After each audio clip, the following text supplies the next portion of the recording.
That's what this boils down to. Face-to-face conversations with people that you may not have anything in common with, or maybe you have different political beliefs or whatever the case may be. You can always find common ground with people. It doesn't matter who they are. You can always find some common ground. And that's what we're trying to do with everything that at least I'm working on. Let's find some common ground. Let's make some friends. Let's wave to everyone we see on the street. And let's keep this place a friendly, welcoming location for anybody who comes here.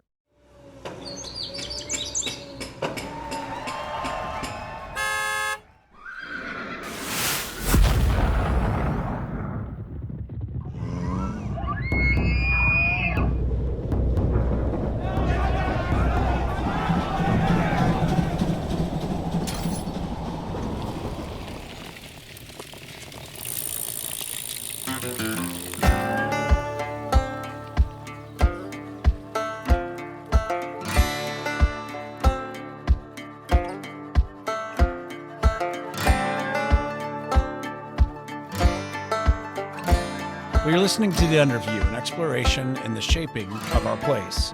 My name is Mike Rush, and I just want to say thank you for jumping in and taking this journey with me. I know some of the past few episodes have been harder topics to work through, as the stories and the struggles are real. However, I'm encouraged because as Dr. Nick Ogle says, we need the hard things because by going through the hard things together, we ultimately get to a place of creating unity with one another. It's not always easy, but when you focus on the people who are working so hard to make our community better, you really can't see it's a beautiful thing. So in the spirit of the beauty of making this community better, today we have the opportunity to talk with Andy Chasteen. And he has a really unique space in our community, something that isn't easy, but something that he makes look second nature. Andy is helping to lead the shaping of this region's identity as one of the best destinations in the world to experience cycling in all of its forms. I've said before that when I think of Andy Chasteen, I always feel like I'm in the pursuit of this mythical creature that uses the bicycle, almost like wings, to flow through our hills and hollers of the Ozark Plateau. It's really the only explanation that I can think of, because in last year's Hazel Valley Rally, he passed me not once, not twice, but 3 times. I'm not really sure how that works, but I would call myself a liar, except that I saw it with my own eyes. And this also factored into my decision to have this conversation with Andy at a table and not on a bike, because if we were on a bike, the interview may have lasted about 20 seconds before he dropped me. So, this is a fun conversation and we laugh a lot, so I hope you'll enjoy this conversation between 2 locals full of inside jokes and a little heckling by me as the commoner who subjects himself to Andy's creations. But I'm better for it. Our community is better for it. And I think you'll hear very quickly just how Andy is practicing the work that Dr. Nick Ogle discussed in our previous episode. So lots to cover today. Let's jump on in. Andy, good morning. Thanks for sitting with me today. Good morning. Pleasure to be here.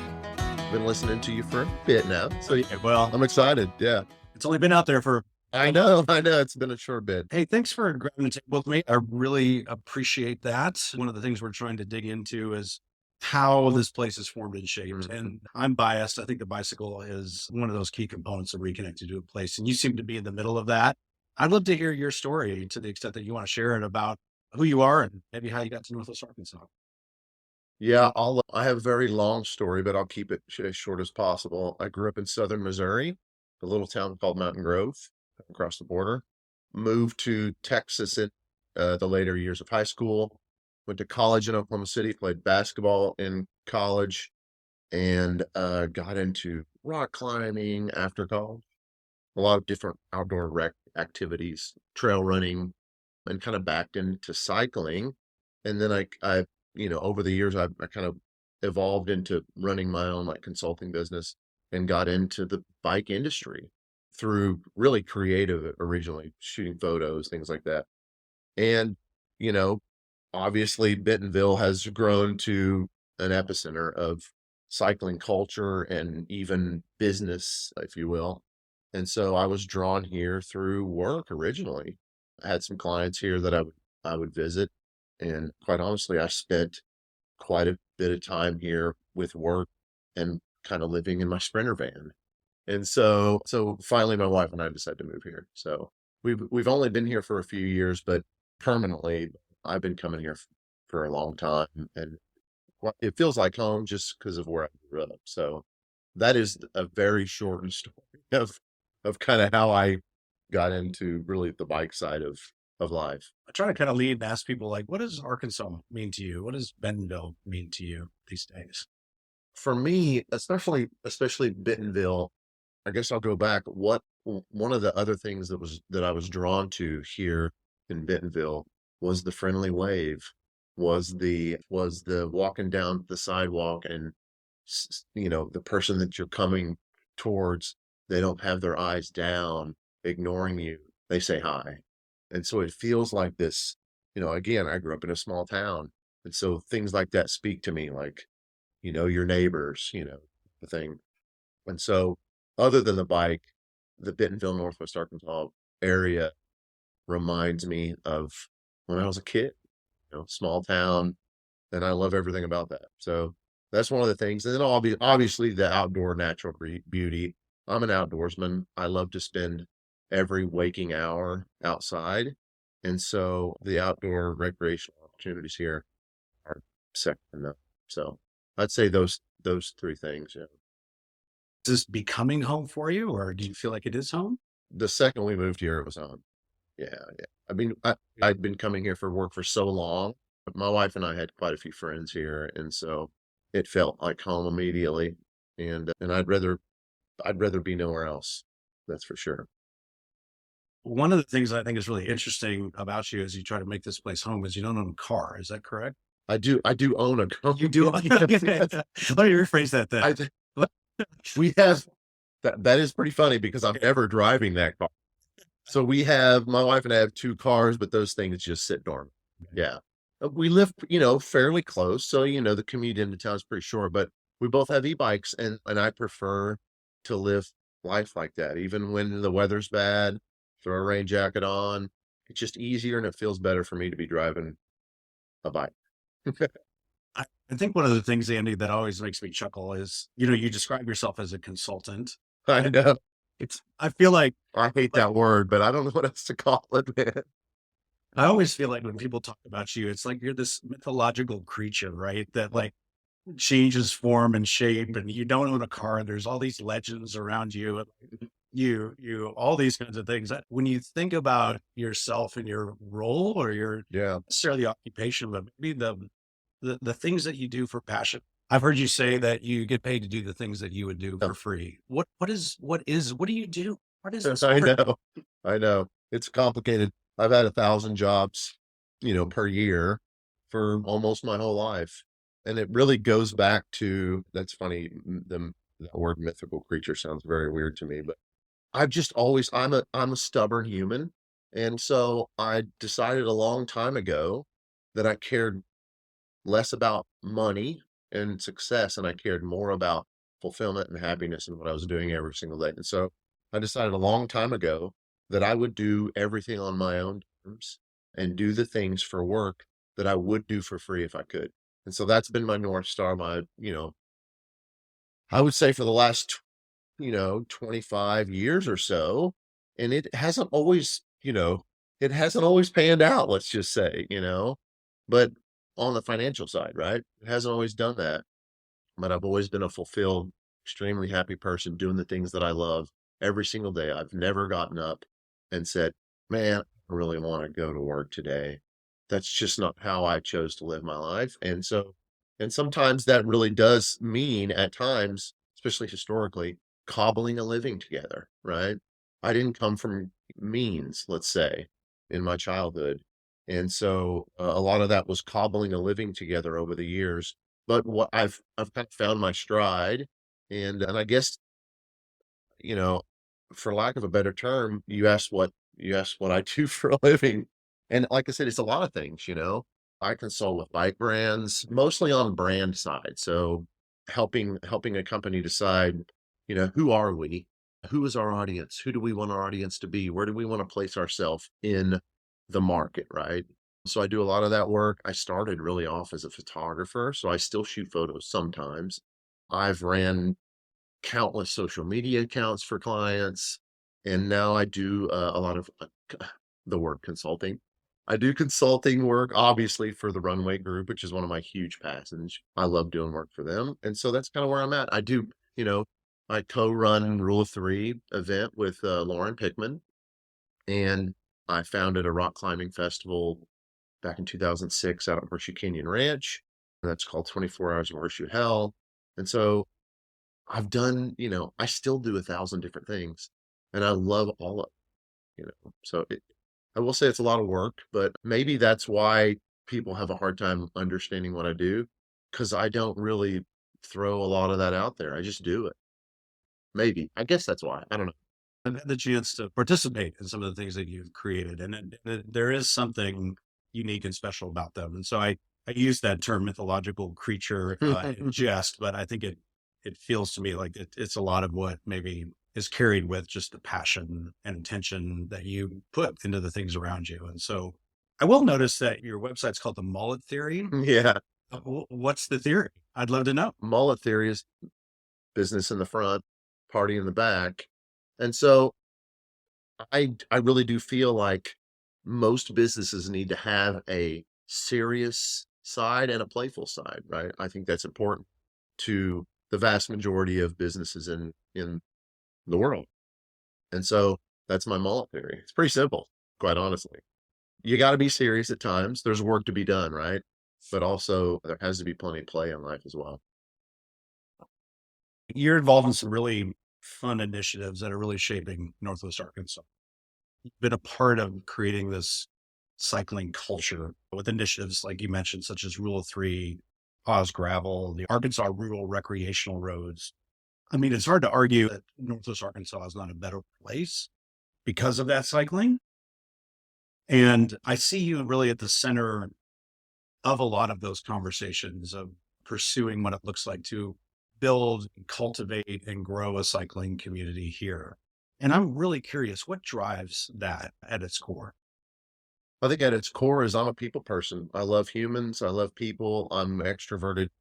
I recharge by being with people. When I'm alone, it drains me. I love being around people. And part of, I think whatever I was into, even if it wasn't, riding a bike, I would be ingrained in that community, trying to build that community because I love people. I don't care who you are. I love people. I don't care what you believe. I don't care what you look like. I care about community and creating senses of belonging for people. And we do that in our events. I try to make that, North Star with initiatives that I'm working on, whether it be the Rural Recreational Roads Initiative with farmers and rural people. It's not about us bike riders. We are out. I'm kind of moving off into like a tangent here, but I think at the core, it is really about people for me, and that's really why I do most of the things that I do is people. Dig into that. I'd love to unpack that a little bit more. Why? It makes me happy to experience people having this sense of belonging. I think that might be really the unpacking of it. It and part of that is a selfish thing. It makes me happy to create that environment for people. So I think at its core, that really is what it is for me, is I want everyone to feel like they belong in the place that they're at. And that's my responsibility in the initiatives I'm working on to make that happen. I appreciate it. All right, I got a couple of questions on Rule of Three. Now, Yeah. I've had an opportunity to participate in this event. So my first question on the Rule of Three is really like, do you like pain or do you just not feel any pain? You know, so let's go back to the core of humanity here, okay? What were we doing 8,000 years ago, 10,000 years ago? Were we were we living in danger, running from tigers, just barely surviving? We kind of were. And so I think it's ingrained in people's DNA to struggle at times. And I think that we live in a world with the air conditioning and I've talked about this before, but I believe that we as humanity, we kind of have it easy right now. And that's a great thing, right? Like as far as like let's say in the developed world, people are living better than they've ever lived. Let's just say that. So I think at some point, people get bored and complacent in life and they need a challenge. They feel like they need a challenge in their life. And sometimes pain and struggle is good. And so I think I personally believe that's why a lot of ultra distance events are becoming so popular in this day and age is people need something to go out there and maybe they're going to fail at it. But if they don't, if they overcome, it creates this confidence in them and an overcoming, right? And so that's my long way around to getting to the rule of three. Let's do something really, really hard. Let's put something super difficult on, and it can be something that you can be proud of if you finish that event. So I think that's kind of what three is really, and it's Yeah. just a big party too. Like, let's not take ourselves too seriously here. Let's just have a good time. Yeah, I love that. I've often felt as I've ridden the courses that you're just trying to kill us all. So in a good way, in the best way possible, I guess. Yeah, but like again, at the finish line, you feel pretty good. I mean, you feel pretty empty, right? But like you feel pretty good once you've crossed that finish line. You've like, I just did something really hard, you know. Yeah, I feel that. We did a statistical analysis of the rule of three tarmac gravel to single track ratios over the past few years. Oh no. It's a new scientific theory that we named after you. It's the Chasteen theorem, if you will. Oh, no. And it shows that over the past three rule of threes, the single track portion of the ratio has increased by a factor of 1.75 times. So is the rule of three really just a mountain bike that you're trying to trick us into riding? No, no, no, no. Okay, so you actually make a really good point, and I have been like, for those that don't know about what rule of three is, it's like 100-mile gravel event that is supposed to be, right? Apparently it's supposed to be 50 miles of gravel, 30 miles of pavement, and 20 miles of single track, like intermixed in all day. I kind of in and out of different terrain. And yes, I have consistently been trying to make the course a little bit harder each year. But this year, 2024, I am, for the record, I am going to take a little single track out, but I am going to add a little pavement and gravel. So you're going to be looking at like 110 miles, but less single track, a little less single track. And the reason I'm doing this is because I have noticed that people have been riding mountain bikes a little bit more people on mountain bikes. And I'm like, no, this is a gravel event, no mountain bikes. So thanks for calling me out on. I'm not trying to call you out. I'm just observing. Yeah, That's all. yeah. Just an observer in this. Now I know people are actually keeping track. Well, yeah. If you can't keep track mathematically, you can keep track just with your body. Yeah, right? you can. I'm not able to ride this year because my daughter is graduating from high Oh, school. that's right. Yeah, yeah. So would you move it back for a week for me? Listen here. The calendar in Northwest Arkansas for cycling events, not only cycling events, just events in general. Like you get in where you can fit in these days, I think, it's pretty jam packed. There's a lot going on around here these days. Yeah, no, I will miss it this year, so I'm I have to deal with that myself, I guess. It's okay. Now, one of the things that we've been talking about through this is just kind of the aspect of how our region is changing. So I'm paying attention to city council lately. And I did see a request for a pair of wild mountain lions to be brought into Bentonville in May. And I didn't know if that was if you were behind that. And then those were going to be the final test across the line. It is. Yeah. And Behind it.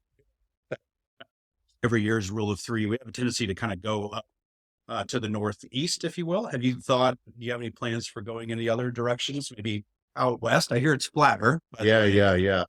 This year, the plan is actually to try to spend almost the entire course in Arkansas. So historically, we've taken up in southern Missouri because the terrain's beautiful up there and it's nice. It just creates for better course logistics at times, right?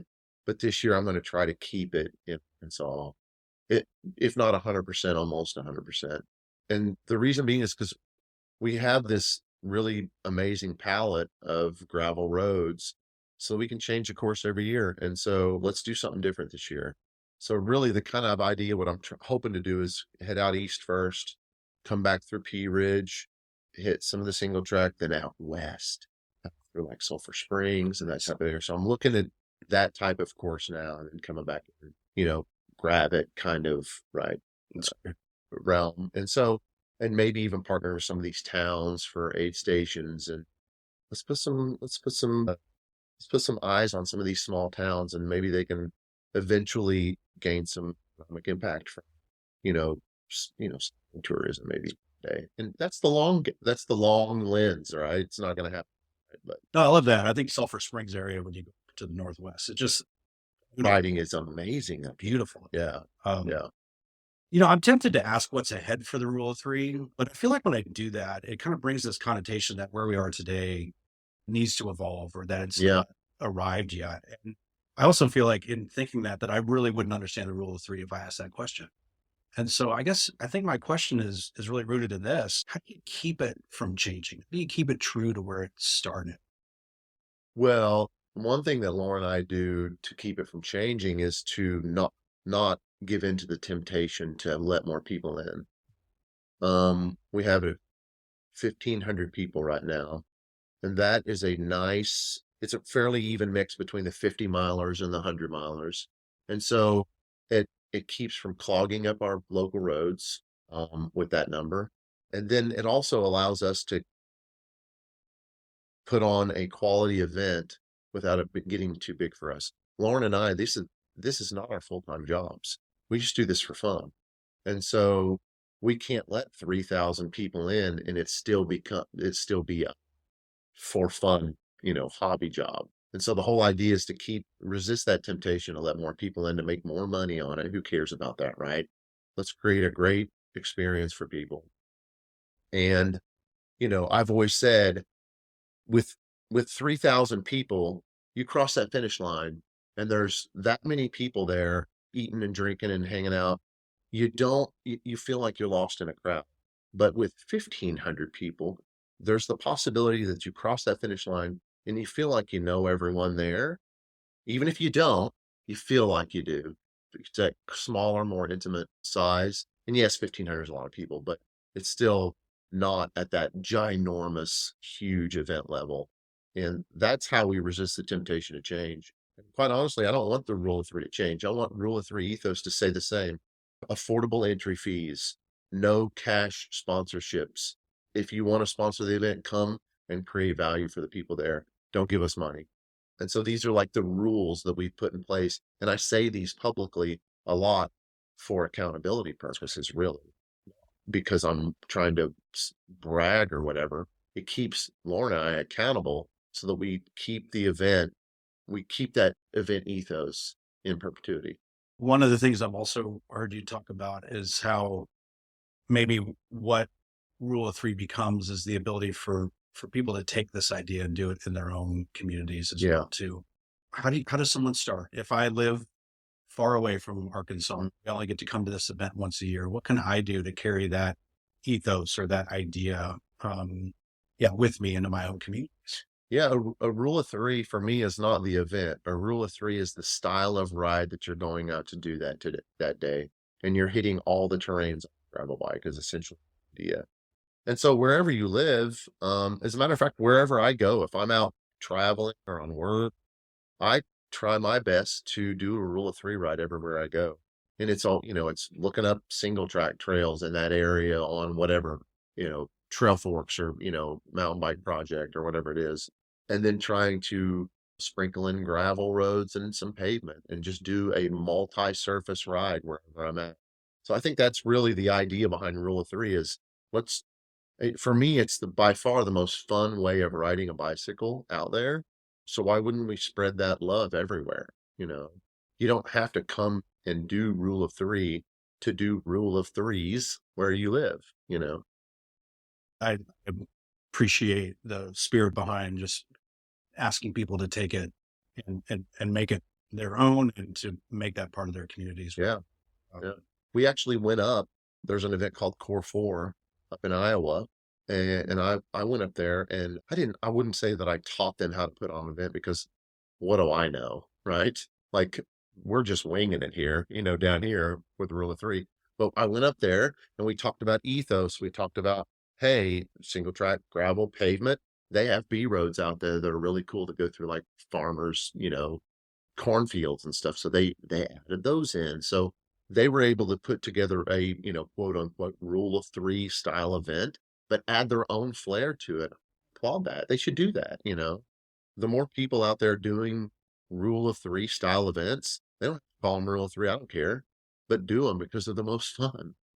So Let's talk about Oz Gravel. I think this is one of the newer initiatives. I'd love for you to explain a little bit the spirit behind that. And I think the question that I'm trying to understand too is like, how do we use these roads, these gravel roads, bicyclists, but hold that really in balance with the people that live there? What, yeah, I think that you're.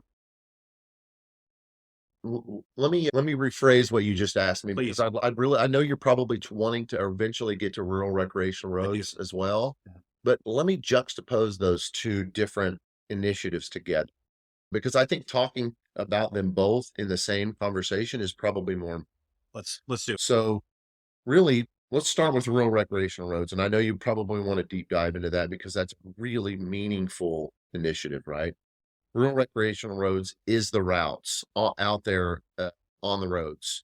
Rural recreational roads is building relationships with the folks who live on those roads, farmers, the people who live out there.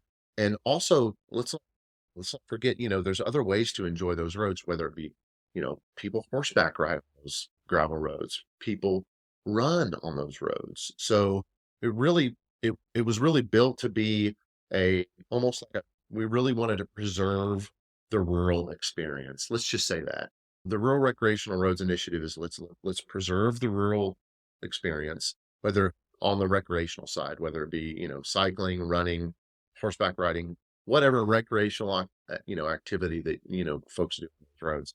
Let's build relationships with the people who live out there because there is this disconnect between people like me who live in the city and people who live on these rural roads. So let's build a bridge between that disconnect. Let's build relationships with them, and let's also add economic value to some of these small towns who have amazing gravel infrastructure around. So we built out what we call hubs with the Rural Recreational Roads Initiative. Right now, we have them in Siloam Springs, we have them in Gravette, and we have them in Pea Ridge. Obviously, Bentonville is, but it's kind of like the epicenter essentially. And so you can drive to these hubs in Pea Ridge or Gravette or Siloam, park your car in a safe place, public parking, go out on a ride, experience new roads that you've never been on before. And then, oh, by the way, when you're done, here's some local spots where you can go and eat. Maybe there's a hotel that you can stay at in this town. And by doing that, we're adding economic impact to these towns with infrastructure that's already built. So that's kind of the Rural Recreational Roads Initiative. And what we really desire for that to do is catch like wildfire on its own. So right now we've got, Brandon Pack. He lives down in Washington County, and he's taking the reins of building the Rural Recreational Roads Initiative in Washington County. Goshen is about to approve. I think they've actually already approved with the city council for a hub there. And so what we really would like to see people do is spread the Rural Recreational Roads Initiative into their counties, maybe the people who live in those counties. And then eventually maybe that the Rural Recreational Roads Initiative is overseen by a committee, maybe each person in each county. So we don't know exactly what the future of that looks like. We have our visions, right? But we want people to take the reins where they live and say, I want a rural recreational roads program here. What do I need to do that? So we built out a toolkit for that so people can do that. Martin Smith in the Delta is doing that. And so it's catching on. It's really catching on. One of the first downloads of our toolkit was from, I believe, Oregon. So that's the Rural Recreational Roads Initiative. And there is more to talk about because we've partnered with the Farm Bureau and we're doing these rambles where we go out and we ride out to a farm, and do farmer chat and Q&A, and we're learning about the people who live out there, right? So it really is kind of us educating ourselves on the way, I hate to say rural folks, because I'm kind of a rural folk, anyways, but it's us educating ourselves on their way of life so that when we're passing through their zones, we can respect that and understand that, as cyclists essentially. So that's Rural Recreational Roads Initiative. Oz Gravel, on the other hand, is really just the inspirational mouthpiece for inspiring people to ride their bikes on gravel roads. Oz gravel is something that we can own here in our region for in perpetuity, right? As rural recreational roads expands, maybe beyond our reach, maybe it expands into other states and all across Arkansas, let's say. Well, Oz gravel we can keep right here in our zone as the inspirational mouthpiece to spread the love of, I guess, riding gravel here. So it's right now it's really hard to differentiate those two brands. I get it, I understand that, but I think as they mature, I think people will start to see the difference. And we named rural recreational roads that for a reason. There is no location marker in that name, is there? So that means you can do it in. So that's kind of the difference, and I hope I explained it well, but yeah, Actually, that's super, super helpful yeah, because trying to understand how both of those are moving forward yeah, and the goals maybe for each. And I love, I do appreciate the reframing of the rural recreational roads is kind of being that's the thought leader. It yeah. sounds like. Is that a fair I assessment? I think so. It's very community driven, right? Matt Hartman from Spoked Bikes here in town, he is putting on gravel road cleanups, and he's doing it in partnership with rural recreational roads. And so that's really the community builder, right? Like choose your own way of getting involved in the rural recreational roads thing. And then, like I said, Oz Gravel is, let's parallel Oz Gravel with Oz Trails. It's inspiring people to ride their bikes. And it is very confusing right now. I get that. But as these brands emerge and grow and mature, I think that people will begin to see the difference in them for sure. So I want to lean in a little bit more to the rural recreational Sure. because Yes. I feel like this is really critical to understand how this moves forward. And I have spoken with Martin Smith and dealt Yeah. with the work that he's doing, and it seems like he's really taken ownership of this, Yes. and it's serving a purpose for him of building relationships between people, between elected officials, Yeah. preservation of those roads, and there's an economic kind of implication to all of this. Sure. And so, I'd love to understand. I downloaded the R3 toolkit. One of the first things it talks about is the economic opportunities that are associated with that. Given kind of that quote unquote spirit of gravel and this idea of adventure Yeah. and this kind of economic opportunity that's kind of there as well, how did those move forward in a way that without commodifying it, or do we need to commodify it in order to get these things to some traction to be able to last forward for as long as we want them to exist? I think the beautiful part of that is each town or community can decide whether it's, you know, Mayor Nathan C. in Pea Ridge, he is embracing with both arms cycling in the Pea Ridge area. And he wants to bring cyclists to the Pea Ridge hub. He wants them to visit the local restaurants and add economic impact there. So I think it really is up to the local either community or even county whether or not they want to be involved in the program. It's quite a light lift economically. It doesn't cost a lot to put on a rural recreation roads program in your county. It really just takes a little elbow grease. It takes meeting with officials, establishing a hub, building routes out of that hub, and building relationships with whether it be the county judge or mayors or anyone in that community who could embrace or not embrace that program. It's in my mind, it boils down to building relationships with the people in the community. And it's up to them whether or not they want to have that program in their community, which is quite great actually. So I think it really just depends on where you're at. Given the desire, I think it's fair to say, to see this continue to expand. Mhm. If I'm somewhere in a county that doesn't have one of these initiatives going on, what's my first step? How do I get involved? How do I start to understand more about this so that I can potentially start to see this kind of thing implemented in my own? The first step is certainly downloading the toolkit on our website. I think that that's probably your first step so you can educate yourself on what the program looks like, what it entails, what how much work does it involve setting it up. And then once you've kind of browsed through that, if you have questions, you can obviously contact us. It's pretty easy to contact us through the website. It's very simple. It's Arkansas R3, and the three is actually the number.com. So we have a contact tab in there, and we're always happy to help you. The the the the interesting thing, again, I'm a broken record on this, but the coolest thing about the Rural Recreational Roads Initiative is that we don't want to implement it in your community. We want you to implement it in your community. We've built the blueprint for how to do it. And we can help you along the way with, advice and, connections with leaders or whatever the case may be. But we want the people who live in these communities and ride in these communities and are involved in these communities to build this program. And that way it's community built. This is not a, we're not trying, this is not a money making endeavor for our organization in any stretch of the imagination. This is a community building endeavor.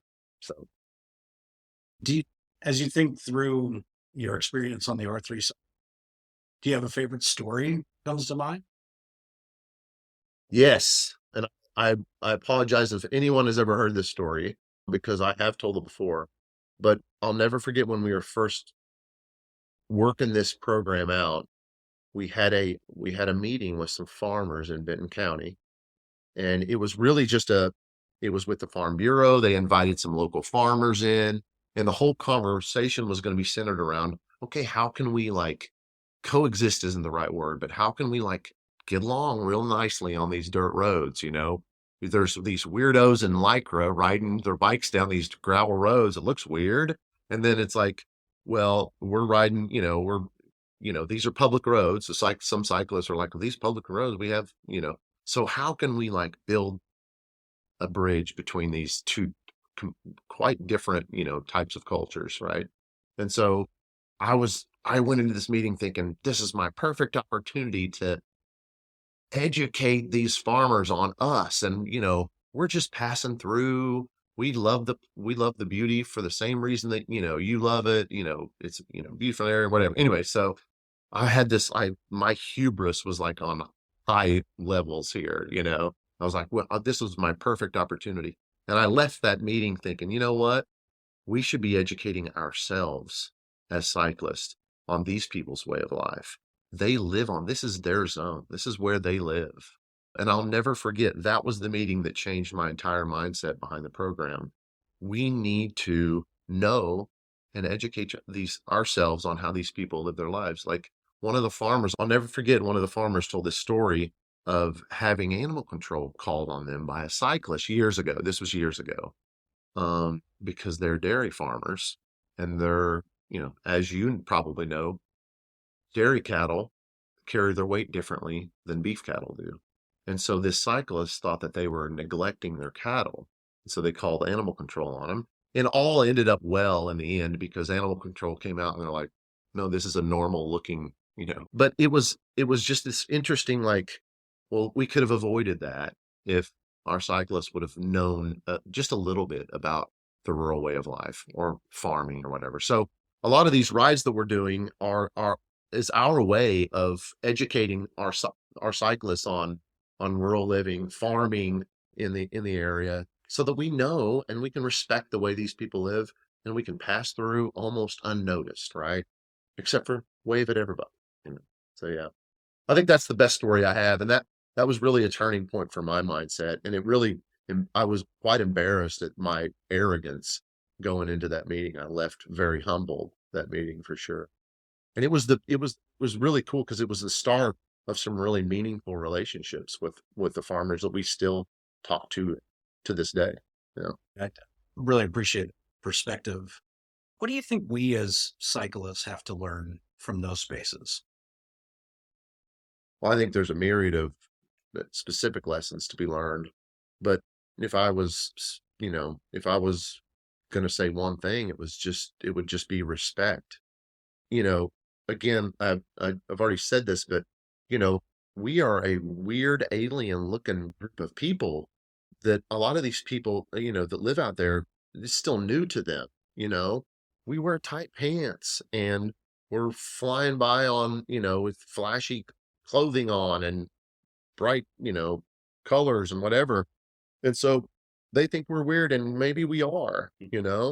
So But I think that it's, a friendly wave goes a long way. From time to time, if I see someone out in the front yard, I'll stop and talk to them. How's it going? Try to build some sort of rapport with them. I've been yelled at before by people. I'm stopped on the side of the road, you know, eating or something, and I'm yelled at by someone, and I actually roll over to them to find out, why am I in trouble? Specific story.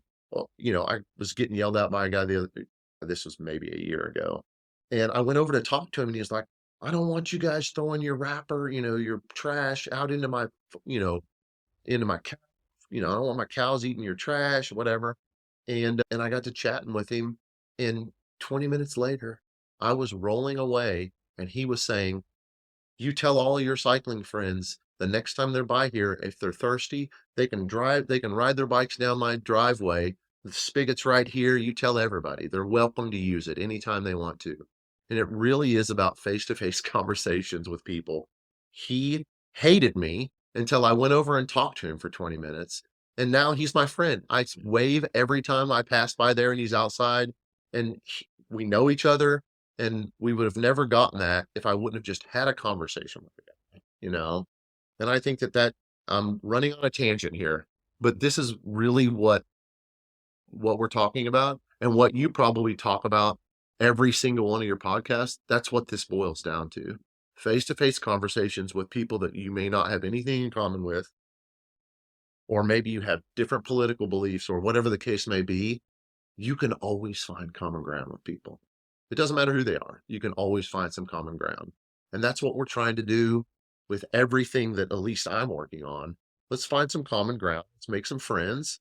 Let's wave to everyone we see on the street.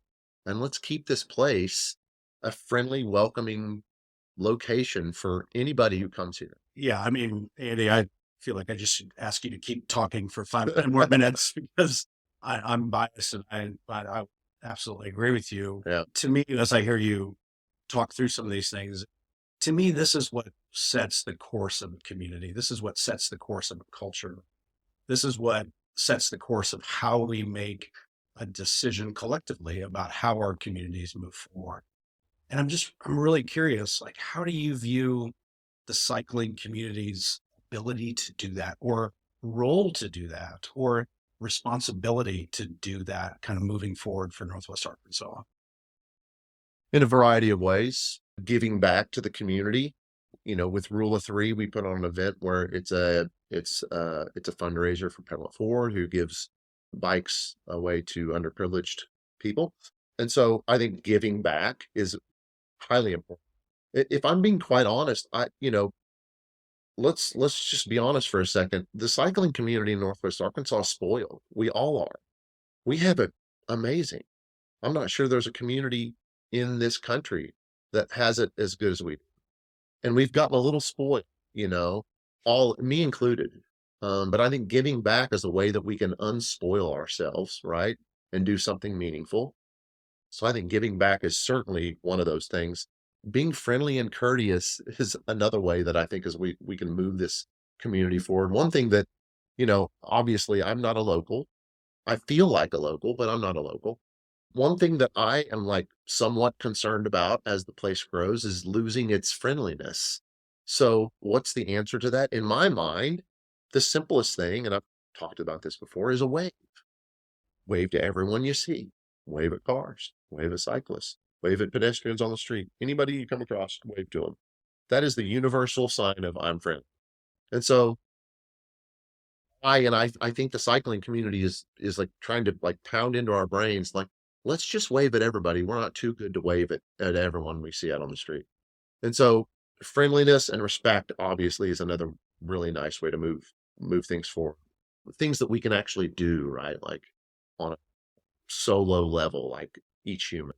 So I think that those would be two ways that we can really move our cycling community forward. Because again, as big as cycling is here, it's still relatively new as a culture in Bentonville.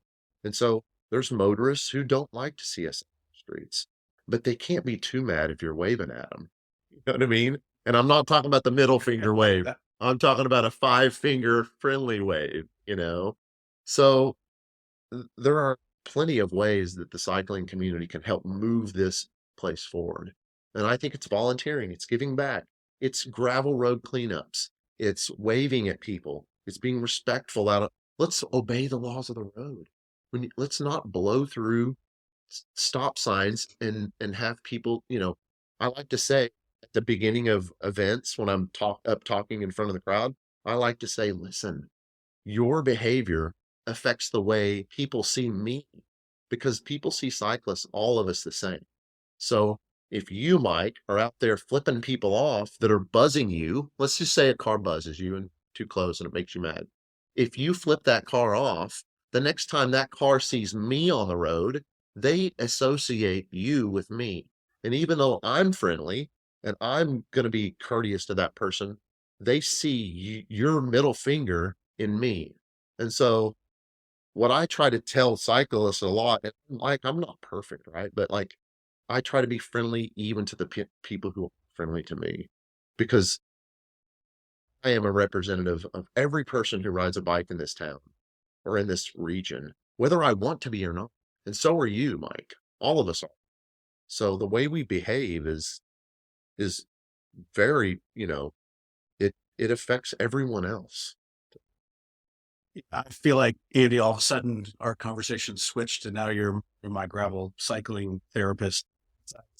I am guilty of those Yeah. quick-tempered, reactionary. We all are. I get it. Yeah. Because when you get buzzed by a car, someone's being mean to you in a vehicle, you're like, well, you know what? You could kill me with that car. So you get defensive pretty quick. And I understand that. But it's much better to just give them a friendly wave because then they feel like the jerk, I guess, and you're the one that did the right thing no matter what. So but we're all guilty of it, obviously. Well, I appreciate the perspective because I think it's needed. And Yeah. even in my own desire to build communities, I find myself, to your point, defensive of my vulnerability on a bicycle and probably do more to inflame the situations than to defuse them. And so I need to have a Andy Chasteen button on my jersey. I think the good angel, right? Well, I preach it all the time, which means that like if I mess up, Yeah. you know, but I'm a pretty low key, generally speaking, pretty low key. It's easy for me to like if someone's mean to me, I can just smile, wave, and let it fall. Anyways. Yeah, thank you for that. And I'd love to understand how does Hazel Valley fit into all of this? Hmm. There's a bit of a backstory on Hazel Valley because Hazel Valley was ran for years. It's one of the longer running events really in the area, I believe. And a few years back, you know, it kind of it kind of got dropped. People got busy; they didn't want to put it on anymore. And so I think we were approached. Laura and I were approached to see if we wanted to, you know, kind of take it over, and we said yes. And we originally ran it as it was originally intended, which was I think it was like a free, just ride, right? And so I think we ran it maybe 1 year that way. It was, the riding down there in the national forest is just, it's magical. And so we got this idea. We were like, you know what? What if we just charge people $50 and we did chip timing and we did a regular event? And we talked to the owner down there at Hayes about beautiful place, obviously. He was like, yeah, let's do it. That sounds great. And so the rest is really history. We kind of just took over an event that was already wildly successful, and we're just stewards of it, essentially. Now, it was called the Hazel Valley Grand Prix, and we thought the Hazel Valley Rally sounded funnier. And so we changed the name, but it's the route is relatively the same. I think we really just run it in reverse now because it's a little safer that way. I hate to use the word safe because no gravel riding is safe, but there were some descents that were pretty technical going one direction, so we reversed it, and it's a little less. I guess it's just a little bit. It runs better that way. Let's say. But the whole idea behind Hazel Valley Rally is again a cheap entry fee, a great time, free food and drink. This year, I think we're going to add some camping, which would be really cool. And so it's another early season, what are we, April 13th this year? We keep pushing it back like a week or two every year. just so we can get those leaves on the trees, Thank you. Yeah, yeah, yeah. So, and maybe better weather, but yeah, we're just being stewards of the Hazel Valley Grand Prix essentially, because it was such a well-run, cool event for years. It would have been a shame to let it go. Plus, the Hazel, it's just such an amazing place to go check. So, Maybe to that point too, I see you've been spending a lot of time down at Horseshoe Canyon Ranch. yeah, I there's I'd love to understand, maybe, are you planning events down there? There just I saw actually this morning there was an Axios article about that property being bought by the Runway Group. And so I'm just curious if there are plans for gravel adventures, or kind of what the plans are there, if you want to talk. yeah. I've been going to Horseshoe Canyon Ranch for all 20 years now. I really kind of started rock climbing there. So it's always, and that's where I founded the 24 Hours of Horseshoe Hell event. And so it's kind of been my home away from home for 20 years at this point. The former owners, Barry and Amy Johnson, they're like family to me at this point. And so I love that place. It's a part of me. It always will be. And so I've always spent a lot of time there climbing and camping and having a good time. And the gravel riding around there it's, I guess you could call it advanced, but it's still amazing. There's a lot of climbing, lots of big hills out there. And then you got the Buffalo River close. So there's endless outdoor recreational opportunities to be had out there. I'm not personally planning a gravel event there, but I would not discount, just because of my history with events in that space. And that canyon is such a enclosed area. You can really spend 3 to 4 days there, either in a cabin or camp, and really feel like you're really out there, and you never have to leave the property, which is so cool. You've got, food, you got all your amenities, you got everything you need there, whether you're camping or staying in a cabin. So I'm not yet planning an event. I tell you what, man, the the potential there is pretty cool. Now I will say the Gravel Doom event. I don't know if you've ever heard of the Gravel Doom event. It's like, I think it's a 400-mile ultra distance. It's very hard. It's ridiculous. It's ridiculous. Yes. Now they changed their departure to leave from there. And so I believe that is on the 28th or 29th of this month, March. And so they're quartering there essentially. So they'll leave out, and then however many days it takes you to do that route, you'll finish there again. So Until they find your body. that's right. Yeah. It's so hard. Andrew Honormaw, the guy that runs that, what a sadistic human he is. The writing out there is all time. It's all. Mhm. Have you heard of Kessler Mountain in Fayetteville? Yeah. Paul Kessler, yeah. Really? I heard a previous guest said it was the crown jewel of mountain biking and maybe the world. And I told him that was dumb. I wonder if you could I'd love your opinion, that we can just settle this debate. Well, he oh was my gosh. Yeah, yeah, yeah. I like to say there's nuance in most things.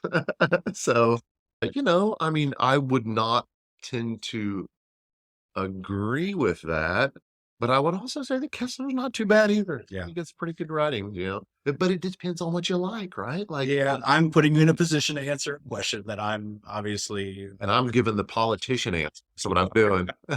so we hear that in your voice. Yes. I'd love to understand your perspective on, to your point, the cycling community is growing here.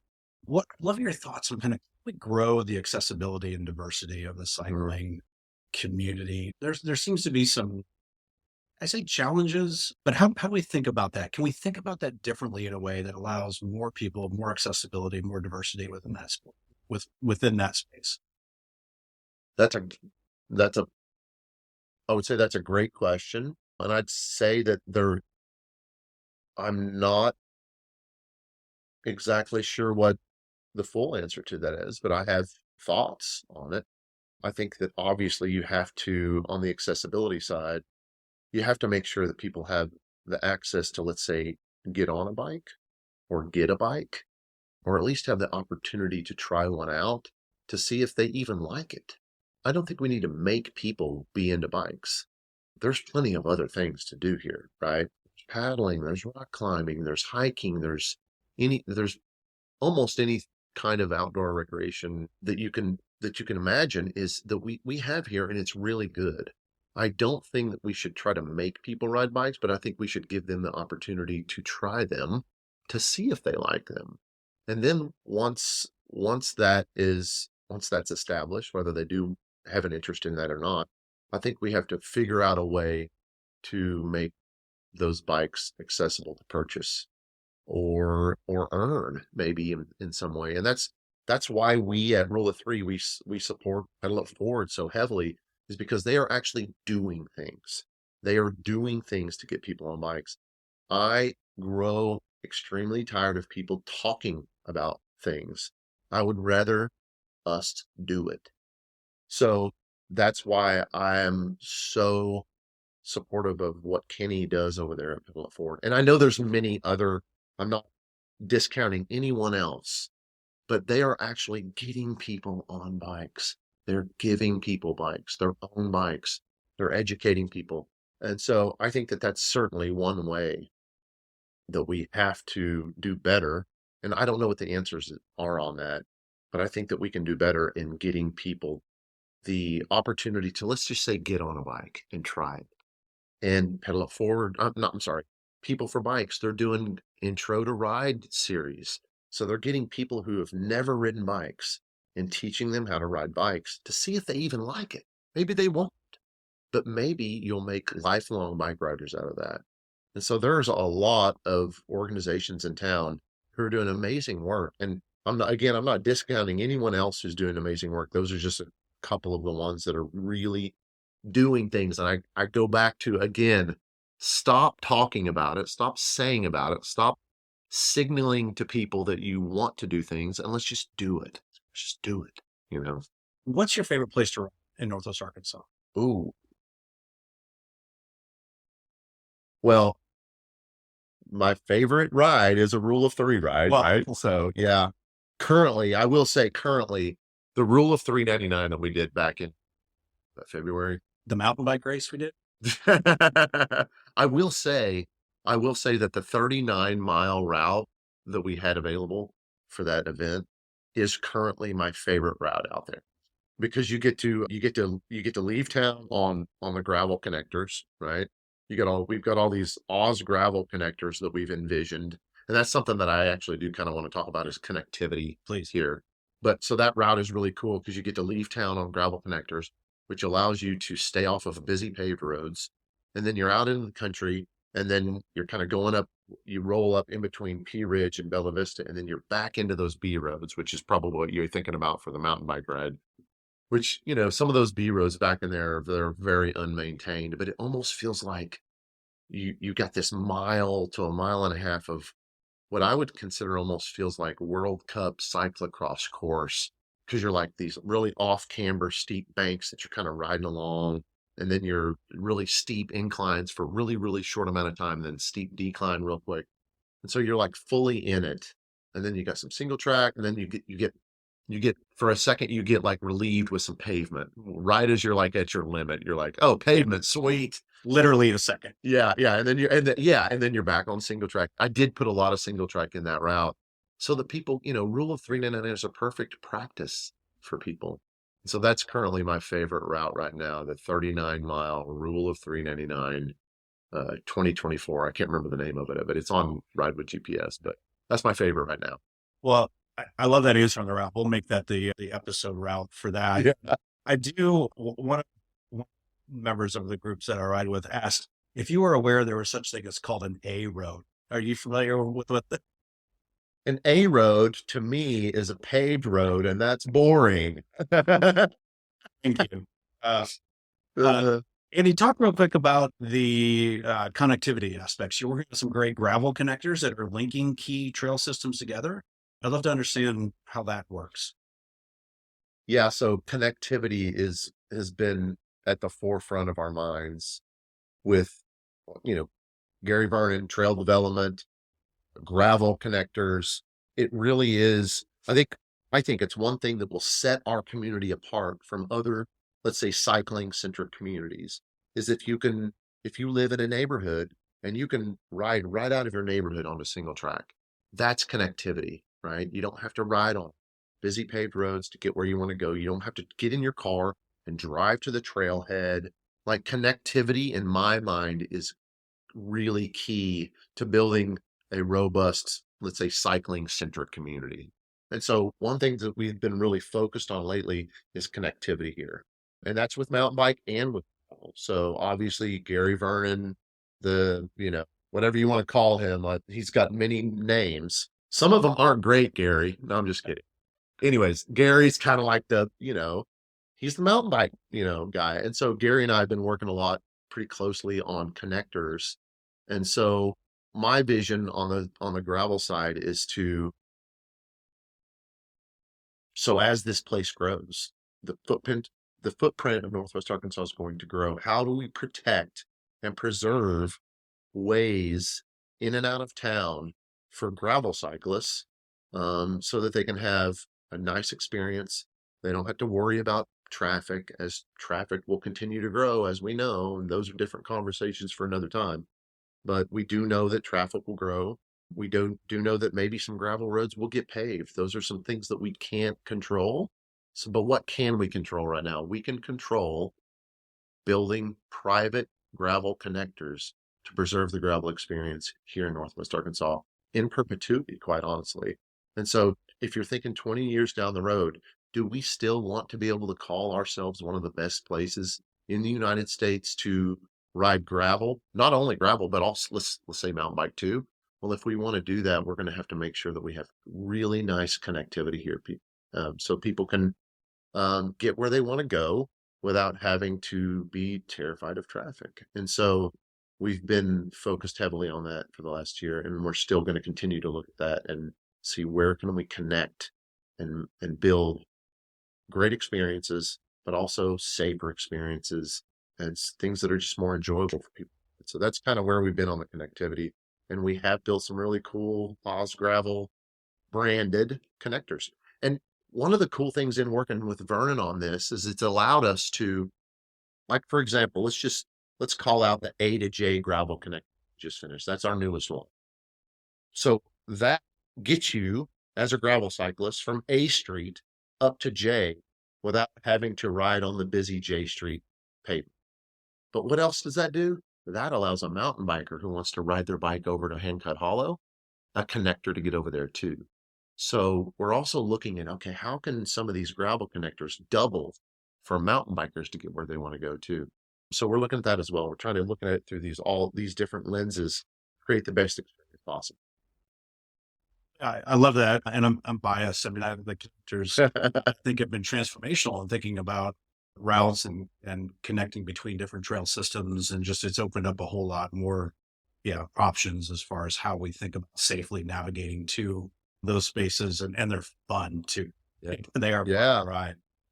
And just like you, to add on to that, but I know that you've had some city planners on the podcast in the past here, and obviously we're trying to think on our end similar to how they do. Like they're looking at like this long vision of the future, right? We're looking at that too. Like, what does this place look like in 20 years, and how can we preserve the experience for a bike ride on our end, at least, let's say, for years to. So we're trying to look at it similar to how, a city planner might look at it, but in the realm of gravel and mountain bike. Well, and in my conversation with Benton County Judge Barry Mooring, he said, what gravel roads do you want? You can't have them all. Yeah. Well, my point of view is we should be able to have them all, right? So, Yeah, I know. well, obviously we're going to have to talk about that, but Sure. he asked, what's the plan for really kind of thinking about preserving those roads for recreational use? Sounds like if those plans if the work that you're doing is leading towards that or part of that, then that's really encouraging from a cycling community standpoint. Yeah, and we like I said, you can only control what you can control. I understand, and we understand that you know, not every road is going to stay gravel. We want it to, obviously. We are advocates of gravel roads. And that's one thing that we keep hearing from a lot of these farmers. A lot of these farmers, they're They're a little when you know, I haven't done let's not say I haven't done a survey, but the ones that I am talking to face, they're told they they think a paved road would be nice for them because it's dusty. House doesn't get dusted up in the summertime, from passing cars. And so they're a little torn. Some of them want a paved road, but then some of them understand that a paved road means more traffic. It means faster traffic. It means more danger. And so there is this, there, you know, I couldn't tell you what the percentage split is on that, but we have the Rural Recreational Roads Initiative and a lot of these farmers and people who live on these dirt roads. We have a thing in common. We want to preserve these gravel roads because they're slower, they're safer, they're prettier. And so we do that is one common ground that we've really found with a lot of people who live out there. Because a lot of those people don't want those roads. Yeah. Like, how do you preserve not only a community and a beauty, but a way of life as well, too? That's right too. That's exactly. Andy, I asked everyone this question, so you may not, but what are your fears for this place? I think my biggest fear for this place is that as it grows, it's going to grow. We probably want it to, right? But as it grows, it loses its feel. I I am terrified that this place will lose its feel. And I go back to the wave, but the wave is the fix all. I'm telling you, let's just keep this friendly small town feel forever, no matter how big this place gets. And I know that that is very idealistic, but when I roll onto the square on my bike and I come to one of those four-way stops and a car's on my right and I'm waving them through and they're waving me through and I'm waving them through and they're waving me through and no one's in a hurry and we wave at each other and we smile. That's that's the best feeling that I ever have in this town is when I have an interaction like that. And if we lose that, I think we'll lose a huge piece of this town. One of the concepts that we're working through is, what does wholeness look like in this space? I'd love to understand, what does wholeness look like to you for this community, for a cycling community, or however you want to define I think you've been having a lot of conversations on how people can have a sense of belonging here, no matter who you are, where you come from, whether you're a transplant or a local, or you've been here forever, your family's been here forever. Wholeness is a sense of belonging, right? I mean, I think so. I could be wrong, but to me, wholeness is feeling welcome, feeling like you belong. And I think that a sense of belonging is getting plugged into a community. And that community can be a lot of different things. It can be church. It can be a local organization that you have common interest with someone else or many someone else's in that organization. It could be the cycling community. There's a rock climbing community here. There's an art community, whatever your passions are, getting plugged into a community, I think is the way to preserving wholeness. Uh, I think, yeah, yeah, I think that's probably my answer on the wholeness end of it? Well, Andy, I'm a fan. I'm biased it. for you and the work that you're doing. And as someone who has benefited from the impact of the initiatives that you've been pushing forward and the community that you've created, just thank you so much for the work that you're Yeah. doing. And please continue to do it. I really appreciate the value and the perspective that you bring, and how do we continue to make this really a beautiful community. And so, Andy, thank you for your time, and please, keep doing what you're doing. Thank you. I'm honored to be on. Thank you. Well, a huge thanks to Andy for his time and for sharing a table with me. He was kind enough to bear with me on some of the inside jokes around the work that he does. I only have those because he's done such a great job of creating atmosphere for people to go through hard things together and come out on the other side, achieving something that they can be proud of. After our conversation, I'm even more convinced that Andy's role as this community poet practitioner is what is needed to continue using cycling as one of the tools to bring people together and to build a better community, one based on the true desire to find common ground in relationships with everyone. And we're going to continue this type of conversation in our next episode. I'm heading out to Western Benton County to talk with Benton County Farm Bureau President Wes Evans. Wes and his family were honored as the Benton County 2023 Farm Family of the Year. Their family are beef cattle farmers on their own farm for the past 18 years, but the roots in Heifel go back generations. I want to learn more about how the growth of Northwest Arkansas is impacting farm families like Wes's, but I also want to dig into a little more of some of the things that Andy was talking about, how he's building relationships through the Arkansas Rural Recreation Roads Initiative. I think there's a bigger story here than we've heard so far. Everybody come from a different place. Everybody's at a different place in life. And if you don't understand that, you really don't need to be part of the conversation. And so trying to get everybody to come together from different walks of life and figure something out, that's community. The biggest thing as far as community and trying to bring everybody together with the rural cycling thing, that the best thing I heard was my good friend Andy Chasteen with the Runaway Group. He said, did we lose that with the wave? And so me and him had a complete conversation about the wave. And between farmers and cyclists, you'll see that going down the road. If somebody doesn't wave at you, you automatically, I'm just going to say it, you almost just don't care for that person, right? But if you throw a finger up or a hand up and make it a point, hey, I see you and I respect you, out having a good time, that changes the whole demeanor of each other, and it forms more of a community bond.